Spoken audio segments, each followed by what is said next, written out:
شالی بنات کی پاسبانی ہو گئی، عائشہ للبنات کی پاسبانی ہو گئی، پاسبانی ہو گئی۔ اللہ رب العزت کی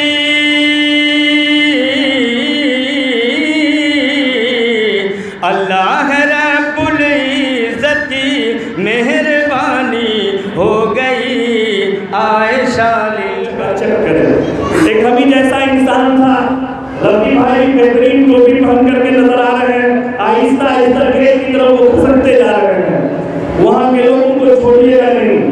اس لیے لوگوں، بال جس کی انسان خوب مالش کرتا ہے، خوب تیل لگاتا ہے، خوب شیمپو لگاتا ہے، ایک ہمیں جیسا انسان رہا ہوگا، بال جب اس کا کٹ گیا، لاک ڈاؤن میں لوگ سیلون میں نائن یا بال بھی کٹانے نہیں جاتے تھے، بہت سارے لوگ تو ڈر سے مشین خرید لیے، اور خریدے بھی کیسے کہ دکان میں اگر چھاتا پھولنے جائیں گے تو وہاں بھی جو ڈبے پر اگر لگا ہوا ہوگا وائرس تب، تو ایک صاحب کہنے لگے مجھ سے، کہیں سن رہے ہوں گے آن لائن کہ مولانا میں کیا بتاؤں، مارکیٹ سے جتنا سامان لاتا ہوں پہلے ایک کام بڑھ گیا ہے میرا، برآمدے پر رکھ کر کے موٹر چالو کر کے پائپ سے اس کی دھلائی کرتا ہوں۔ تو میں نے ان سے کہا کہ معاف کیجیے گا، چینی کی کیسے دھلائی کرتے ہیں؟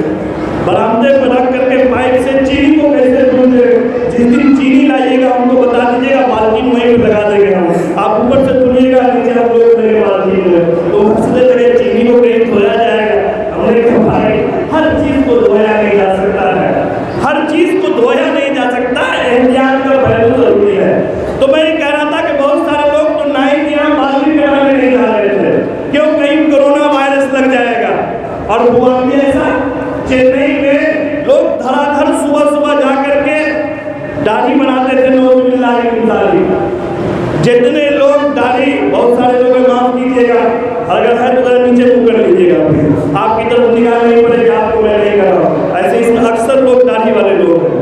تو جو لوگ داڑھی بناتے تھے کھٹاکھٹ، پولیس تو آئے گی 10 بجے کے بعد، اور ادھر جو ہے نائی سے بات ہوئی تو صبح شٹر کھولنا اور اندر ہم گھسے کہ جلدی سے میرا جو ہے شیو بنانا نکل جائے گا باہر۔ 2-3 دن تو خوب بنایا، اور پرسوں کے اخبار میں یہ خبر نکل گئی کہ جو لوگ اس چوراہے پر نائی کے یہاں داڑھی یا بال بنوائے وہ لوگ اپنا کرونا ٹیسٹ کرا لیں کہ نائی کو کرونا تھا۔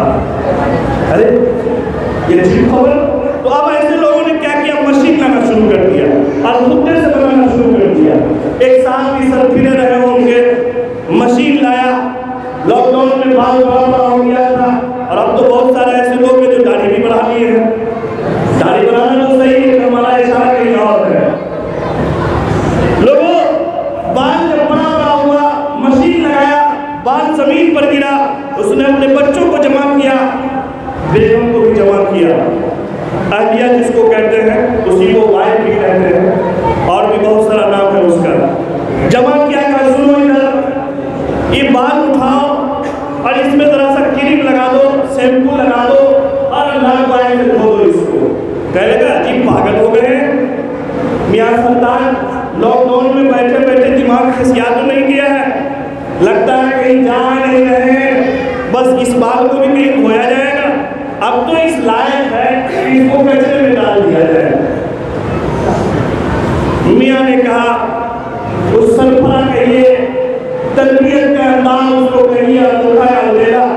اس نے اپنے بچوں سے اور محترمہ سے کہا کہ سنو، جب میرے سر پر یہ بال میرے سر سے جڑا ہوا تھا تو اس لائق تھا کہ اس میں کنگھی بھی کر دیا کرتی تھی، اور خالی اوقات میں فرصت میں محبت میں ذرا دیکھتے تھے کہ آپ کو بال میں جوئی تو نہیں آئی ہے، ذرا جوئی نکال دیتے ہیں، اور وہ بھی نہیں ہو تو بہترین شیمپو بھی تم لگاتے تھے، لیکن جب اس بال کا رشتہ مجھ سے ختم ہو گیا تو اب اس لائق ہو گیا، اس کو کوڑے کے ڈبے میں ڈال دیا جائے۔ لوگوں، میں آپ سے یہ کہنا چاہ رہا ہوں، یہ چھوٹی سی چیز جس کی اپنی کوئی حقیقت نہیں، جب آپ کے سر سے جدا ہو جائے تو یہ اس لائق ہے، اس کو کوڑے کے ڈبے میں ڈال دیجئے۔ لوگوں، یہی حال ہے اگر ہمارا اور آپ کا رشتہ محمد الرسول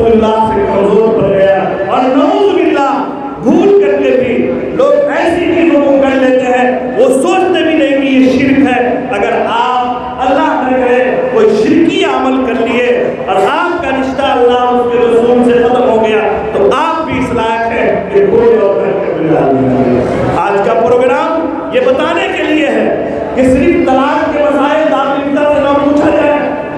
صرف یہی نہیں پوچھیے گا کہ میاں بیوی میں انبن ہو گیا ہے, غصے میں آ کر کے طلاق دے دیا ہوں. میں تو ایسے لوگوں سے کہتا ہوں کہ کیا دنیا میں کوئی ایسا بھی آدمی ہے جو ہنسی مذاق میں طلاق دیا ہو؟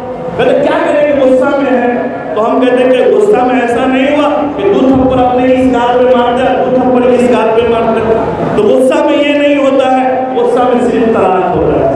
آج کی مجلس ہمیں یہ بتاتی ہے کہ جیسے طلاق کے مسائل دارالفتہ میں لیا جاتا ہے, تجارت کے مسائل بھی دارالفتہ سے پوچھا جائے, زراعت اور کاشتکاری کے مسائل بھی دارالفتہ سے پوچھا جائے.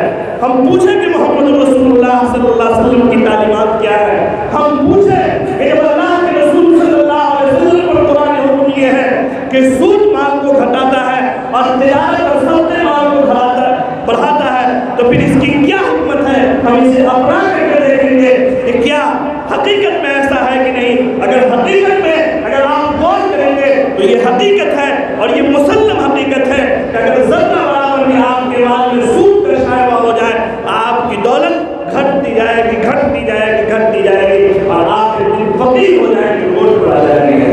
لوگوں, محمد رسول اللہ صلی اللہ علیہ وسلم کی تعلیمات کو اپنائیے. بڑے بڑے مقررین, بڑے بڑے واعظین, جیسا میں نے آپ کو بتلایا کہ آج کے جلسے کی صدارت فرما رہے ہیں حضرت مولانا مفتی محفوظ الرحمان صاحب عثمانی دامن برکات اللہ علیہ, یہاں تشریف فرما ہے, ان کا خطاب ہونا ہے. اور اسی طریقے سے فضیلت الشیخ مولانا عبدالعزیز عمری صاحب وہ بھی تشریف لائے ہیں. اس درمیان میں بھی دعا بعد میں ہوگی. ایک صاحب جو مجھ سے تعلق رکھتے ہیں میرے کان میں آ کر کے کہے ہیں کہ میرے سمجھی کا اس وقت آپریشن ہو رہا ہے, ان کے لیے دعا فرمائیے. اللہ تعالیٰ ان کو صحت کلی عطا فرمائے اور ان کے آپریشن کو کامیاب بنائے. اللہ تعالیٰ صحت عاجلہ کاملہ دائمہ نصیب فرمائے. آئیے ہم اور بھی شعرا پاتے ہیں, لیکن اس درمیان ایک نوجوان عالم دین جو آپ کے اسی علاقے میں امامت و خطابت